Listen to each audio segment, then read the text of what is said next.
ফকিন্নির বাচ্চা, তোর সাহস তো কম না। 1 কোটি টাকার গাড়িতে হাত দিস? তোর 14 গোষ্ঠীর ক্ষমতা আছে এই গাড়ির টায়ার কেনার? স্যার, আমি কিনতে আসিনি। আমার বাবার খুব শখ এই গাড়িটা দেখার। সিকিউরিটি, এই ছোট লোকটাকে ঘাট ধাক্কা দিয়ে বের কর।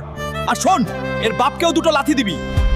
আমার বাবাকে অপমান, এই অপমানের শোধ আমি নেব ম্যানেজার। আমি ফিরে আসব।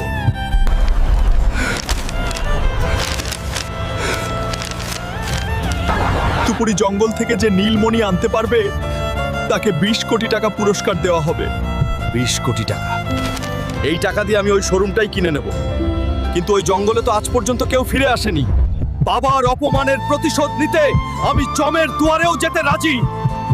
এই জঙ্গলের ভিতরে হাঁটতেই তো ভয় করতেছে, না জানি সামনে কোনো বিপদ আছে। আমার মণি নিতে এসেছিস?